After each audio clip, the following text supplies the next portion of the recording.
If bringing up topics to your family like health insurance, the will, or just plain money scares you when it comes to doing some family financial planning, this episode is for you. Our special guest shares her real life experience and what exactly has worked for her.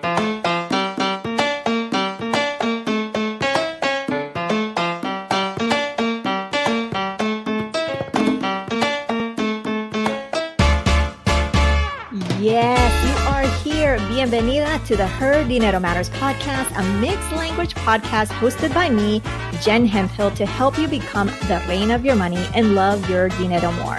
If you are needing some inspiration and encouragement at this very moment, you have come to the right place.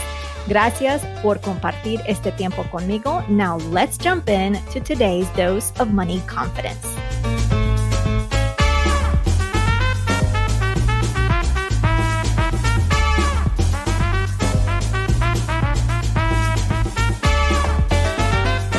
Hola, thank you so much for being here. This is Jen Hemphill, your host. And if you were with us last week, I shared with you some tips on how to have the family talk. And today's conversation complements last week's episode very nicely. And honestly, I did not plan this. I'm a planner, but this just happened to line up nicely. It just worked out that way.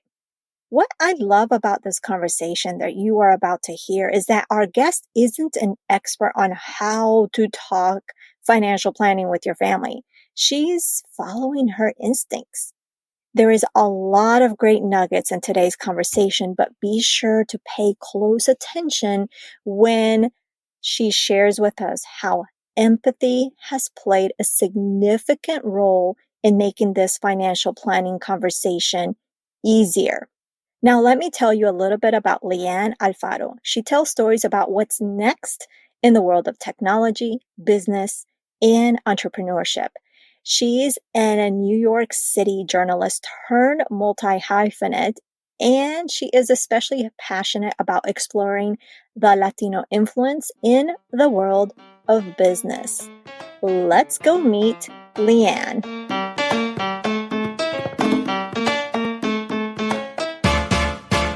Welcome, Lyanne. It has been so nice to connect with you finally. As I had mentioned before, I had found out about you through a mutual friend, and I was just very, very impressed with what you did, how you carried yourself. And I'm like, wait, she looks like she's been doing this forever. So welcome. I'm really excited about this conversation. Thank you. I'm so excited to speak with you, Jen. And obviously, speaking with somebody who's been doing this kind of work, telling money stories for a very long time, I think that there's just a very natural connection between our lines of work. So thanks so much for reaching out. Of course. Well, let's start with taking us back in time to your upbringing. Tell us a little bit about your experiences, the lessons maybe that you came across around money, something that you saw, you heard, experienced. Yeah, of course. And I know you talk a lot about money stories. So that definitely caused me to take another deep dive and say, like, okay, I've talked about these things before, but truly, what are the things that I've taken away from my upbringing?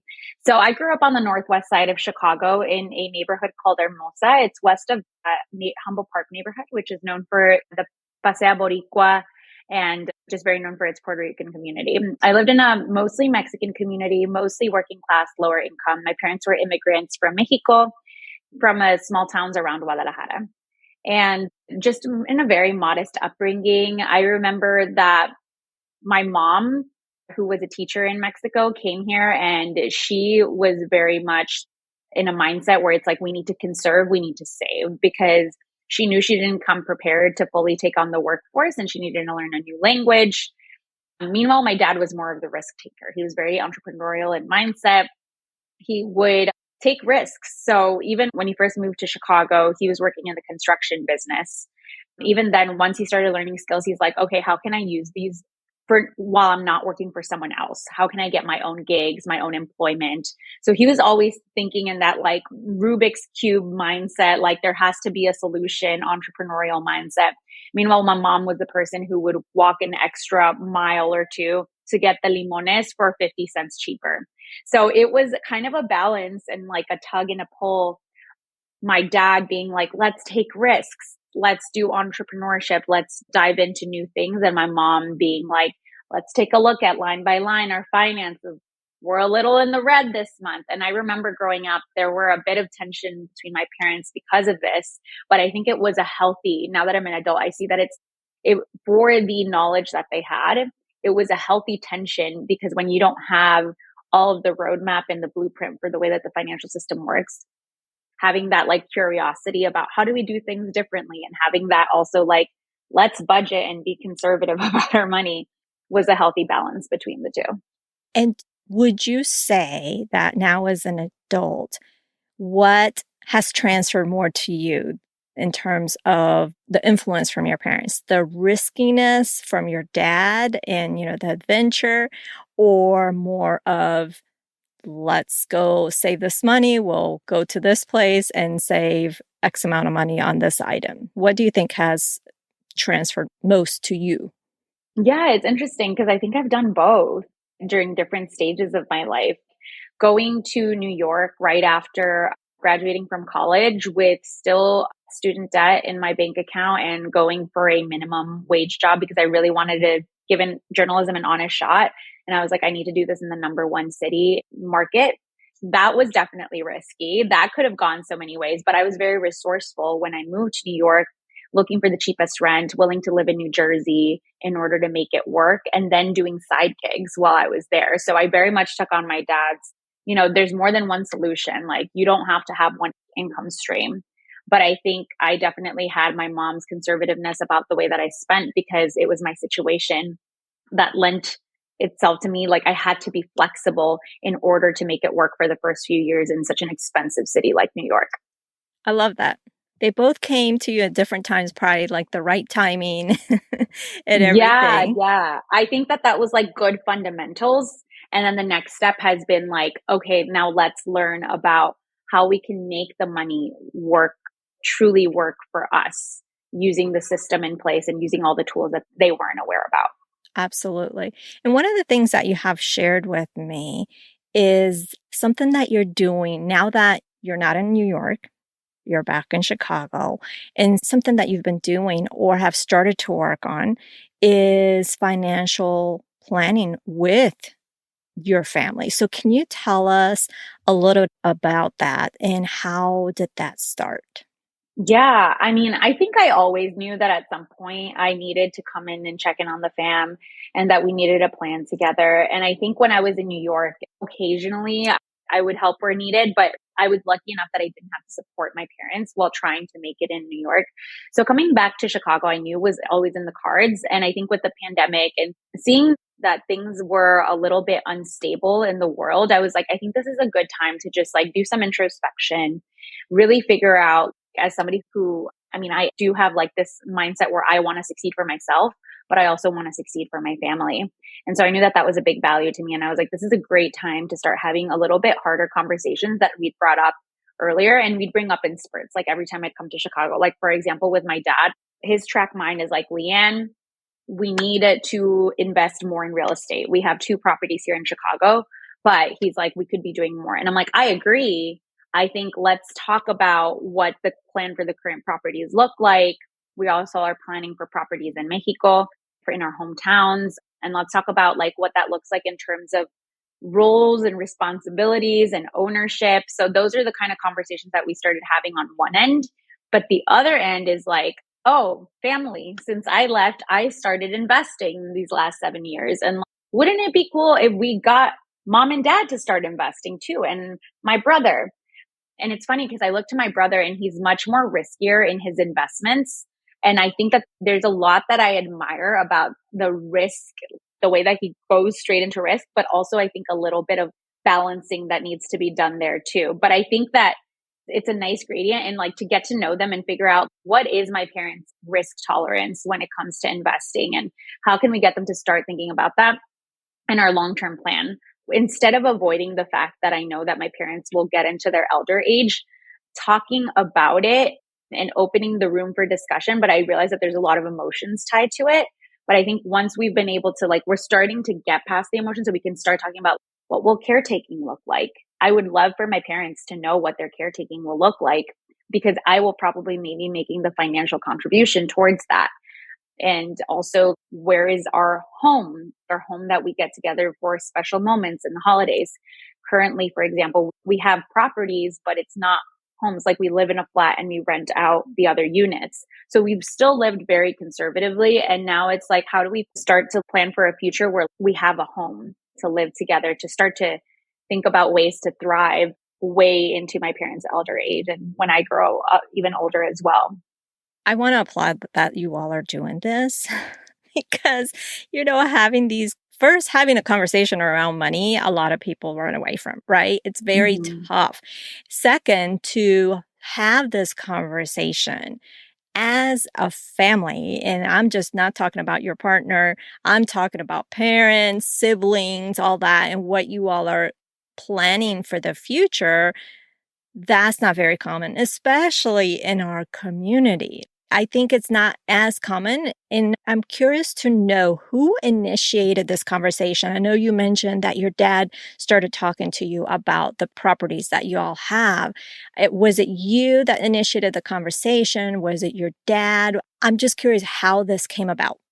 My dad has always been real estate minded and just like risk minded too. But I think for the real estate part, he has always been in that track. So I definitely owe it to him. I think I had a little bit of catching up to do with real estate and I still do. And I'm learning as I go. But I think on that end, my dad has always been like keen on doing that. And I think real estate investing is a bit more common form to do it in the Latino community because we see homeownership as something that's not as foreign to us and something where it's just like, oh yeah, of course, like we can own part of the property, rent out the others, makes sense. I think what I was able to bring to the table is start talking about, oh, we have these properties. What's the long-term plan? What's the long-term plan? Because especially with the pandemic, as you may have noticed with a lot of mom and pop operation, and not even operations, just like property investment, we had this whole moratorium on evictions, which we don't want anyone to get evicted. But what that meant is that people were given the grace period of not having to pay rent for the last few years. So in that process, there was no coverage for a lot of small, like my parents Mhm. owning property. And so there were situations where people didn't pay. And we realized like we weren't prepared for that. We weren't prepared to not receive rent for like 1.5 to 2 years. So now we're talking about, okay, what is the long term plan for property? What does transfer of property look like? And then we also have things we're trying to build in another country. So just walking and talking through all of that, I think my dad has definitely steered the conversation, but there were moments during the pandemic where I needed to go and do research and talk to some of my friends because I'm like, I'm not in the real estate space. I'm in New York, barely affording my rent. We're trying to look for cheaper rent always. Like that's the name of the game because real estate's very expensive over there. So I would help and do research, but my dad definitely led the conversation on real estate.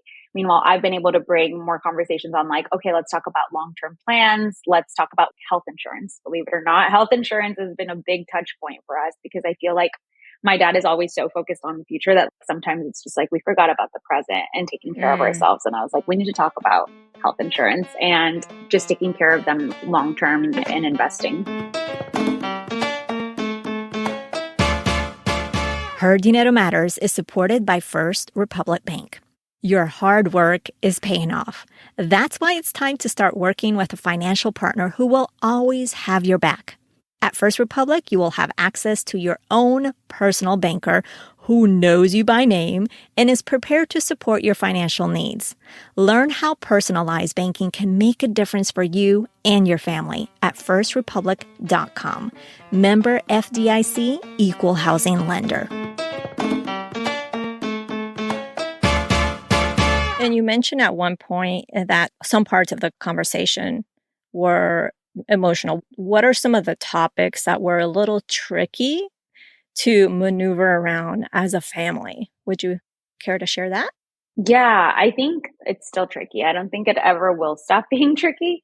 I think that there's a lot of ego and pride involved. And I think it comes from both sides, honestly, right? Because the dynamic between my parents and I is like, I respect my parents. I appreciate everything that they've done coming to this country, giving me the opportunity and education that they have. And so I don't ever want to make them feel like I'm speaking down to them. Like I see them eye to eye and I see them as very valuable partners in this and my family, but very valuable partners in what it is that we're trying to build. But I think that sometimes when we disagree on ways to move forward, it can be like, oh, well, you don't respect me. That's the assumption that's made because of that pre-existing dynamic that still exists. So I think the way to talk about that I think has kind of caught them off guard is kind of like using some of my techniques I've learned in therapy and be like, why do you feel that way? What do you think I'm trying to do here? Here's what my intent is. And it's caught them a little off guard because they're just like not used to that. They're like, what do you mean? This is not How does this Lyanne. make me feel? Now I put on my therapist hat, but because it's like, my parents never got therapy. So I realized that it's just like, I'm not trying to be a therapist to my parents. However, I think introducing the empathy, leading with empathy and introducing the conversations around feelings helps me get insight into like, oh, why is it that they feel this way? And my mom has been in particular very open and I can relate to a lot of the ways that she feels. It's a lot of fear actually also, and a lot of what if I mess up? What if I mess something up for all of us? And so those are things that I can absolutely relate to as a first generation child of immigrants. And I say child, I'm an adult now, but it's like sometimes you're just like, you have that child feeling where it's like, oh no, if I do something wrong, then it's all going to be on me. The weight's all on my shoulders. And that's been like a feeling that I've been trying to overcome myself, that I realize that that's like my journey where it's just like sometimes you think as a first generation person, you're all alone and the weight of your family and their financial success is on your shoulders. And I've definitely felt that before and it is real. However, as real as it is, it's also as real as we make it. And obviously it's a privilege for me to say this, but a lot of us that are in Latino communities that really are a community, that is one of our superpowers. Like, why do tandas exist? As as skeptical as we may be of sometimes the strategy there, but like, it's because people are willing to throw down for others in their community. And it's just like, I think that sometimes we get in this mindset, which is very much promoted by America and capitalist America, that it's like, it's all on us, it's individualist, but not only are we taking care of us, we're taking care of our family. And so we can get really underwater in that. And so something that I've been doing for myself is realizing, actually, I'm a part of this community. And if I lean into it, we can all work together. My parents aren't helpless, they are helpful.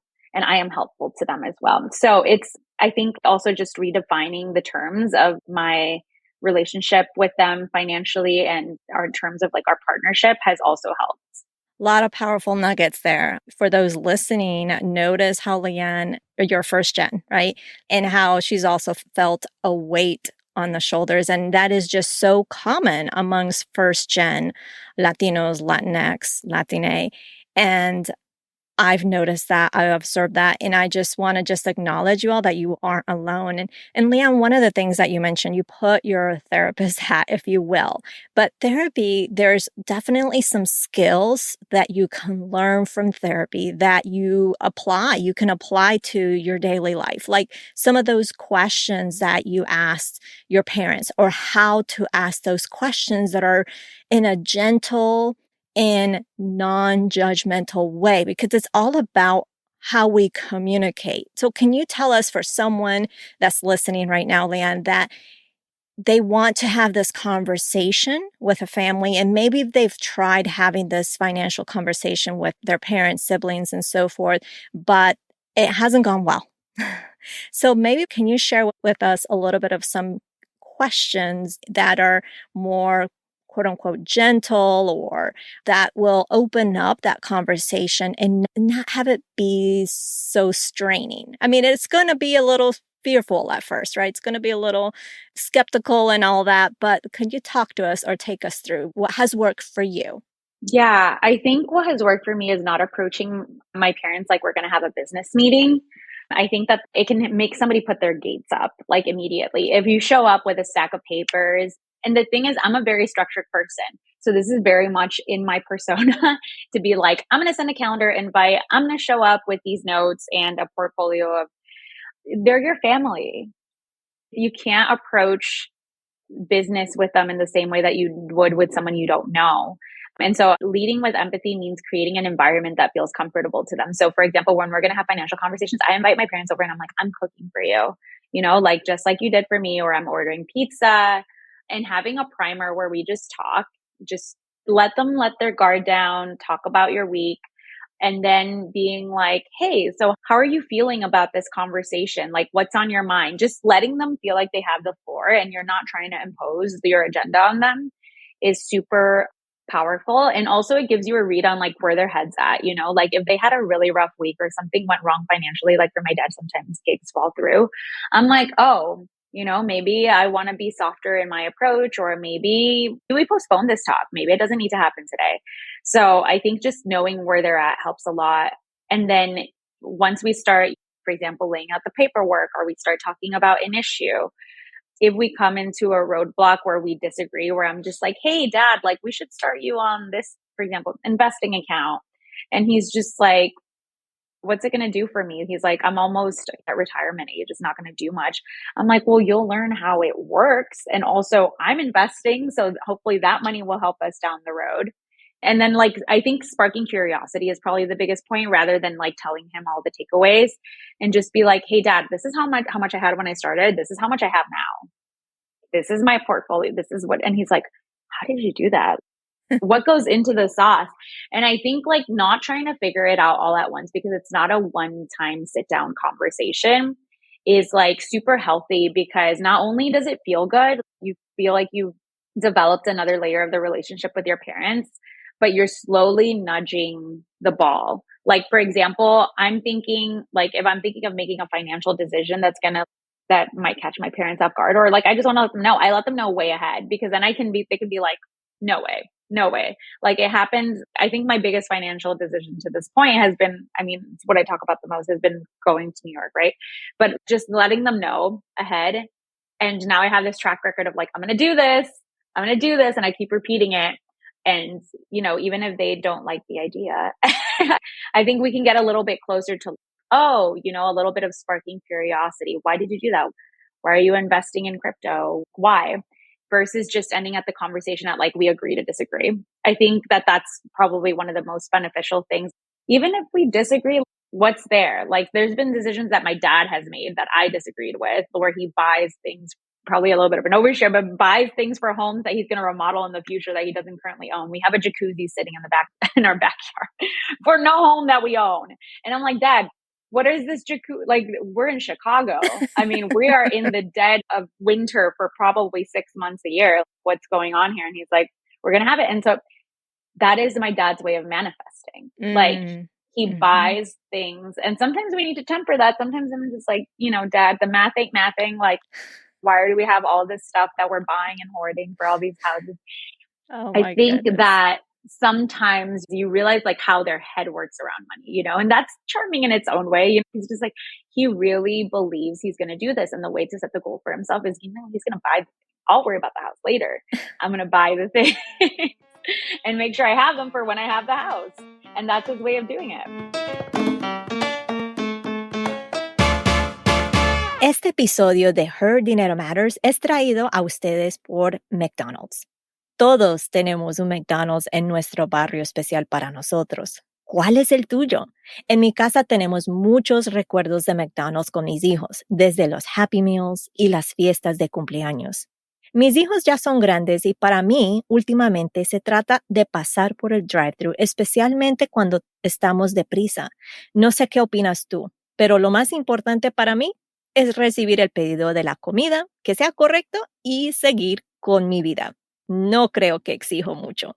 Así que cuando el miembro del crew me preguntó que cómo estaba yo, me cogió de sorpresa. Lo que él no sabía era que había tenido un día de mucha locura y él fue el primero en preguntarme cómo estaba. Esta sencilla pregunta cambió el tono de mi día. McDonald's. Me encanta. Now I have one more question on this topic because I have loved hearing all of this. It gives a lot of insight. Now, you mentioned you have talked to your parents about his way of investing has been real estate. And that, like you said, it's very, very common in our community. and that he's been hesitant in terms of investing like in a Roth or something like that, or the stock market. I'm curious to know, has he started? Is he closer, or where is he at? We made him an account. Oh, progress. We made him an account. So that is Okay. progress because I think it was much harder to have this conversation when I was miles away, like thousands Mm, of miles away. I think being in person has been crucial because the conversations from when I was far away, it's just much harder to have those intimate moments and to have that environment. And I think it's so beautiful because I've gotten to know my parents in a whole new way. And absolutely. there's so much respect there. And I think if anyone's thinking about moving back home, like I don't know if I'll stay in Chicago forever. Truthfully, Chicago will always be home, and I have like it is one of my homes. But the way I see it, I'm just like I don't know, where my career will take me physically. But I knew that this is a place that I wanted to invest in, and I knew I wanted to give back to my community, and I knew I wanted to reestablish a relationship with my family. So if you've been a few years away from home and you're thinking like I want to go back home but I don't know if I want to stay, I want to tell you that that's okay because I'm getting so many benefits out of having these one-on-one contact with my parents. And time is so precious. It's just like I'm never going to have my parents in the physical and the health state that I do today. And because I value family a lot, that matters a lot to me. Beautiful. Thank you for sharing that. Now I wanted to talk briefly about it because I dived into more into that topic, but it was just so many good things and then more questions came up to me.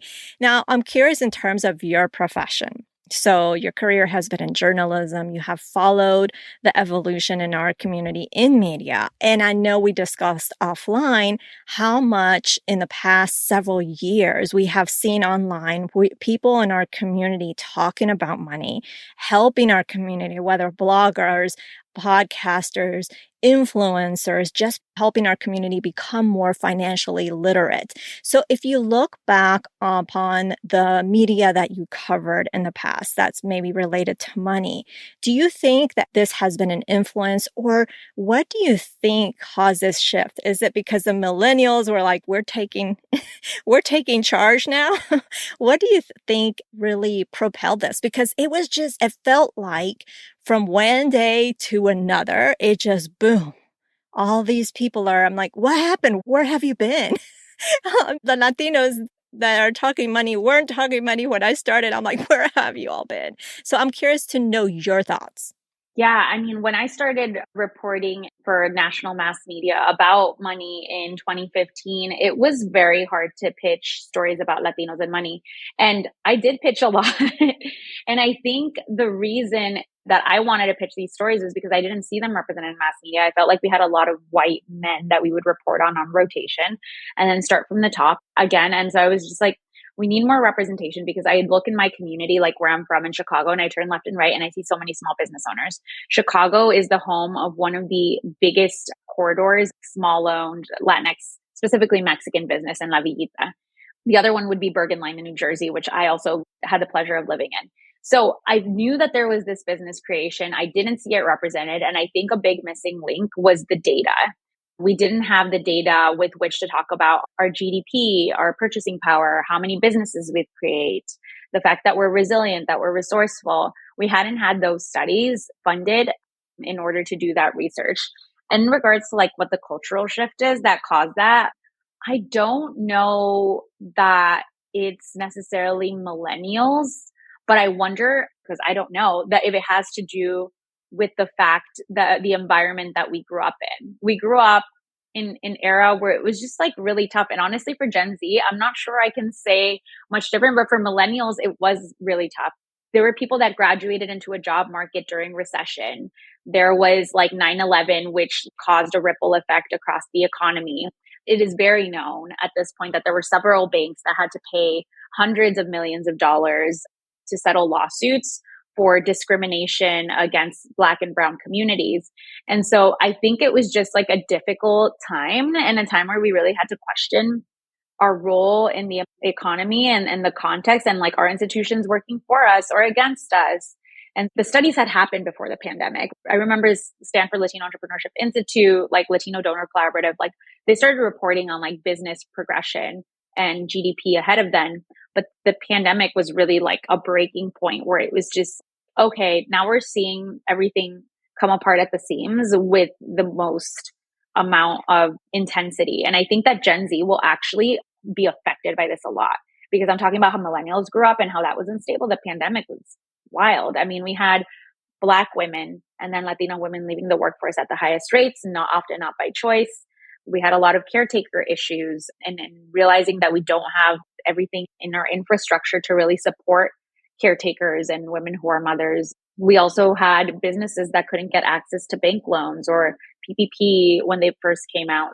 It was a lot of structural issues that were like, okay, if the society isn't ready, if the infrastructure of society isn't ready to help people of color, we really need to help ourselves, and we really need to help each other get to the baseline of understanding the system so we know how to work it and how to work our money, even if we don't make a six-figure salary a year or something that's baseline for where we live.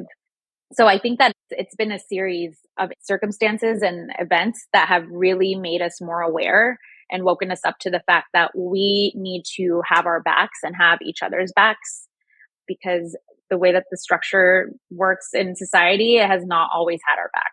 Absolutely. And I'm glad that you shared all of that because it makes sense. And however it came to be, I'm grateful for it, even though we've been in a pandemic, we've had to deal with it.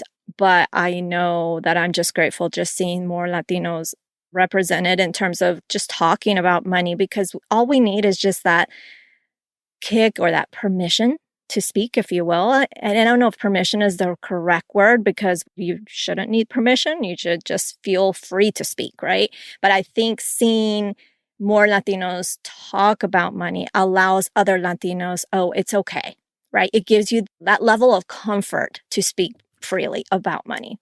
So I'm really, really thankful for it. And thank you so much, Lyanne, for sharing, just giving us all that goodness in terms of your family dynamics, the conversations you've had, the challenges, what has worked for you, and as well as your experience and expertise in media as a journalist. So thank you so much for sharing that. And I'm so grateful that you came on this podcast. Thanks, Jen. I'm really grateful to be invited to the podcast. And this is such a wholesome conversation. So I really appreciate that.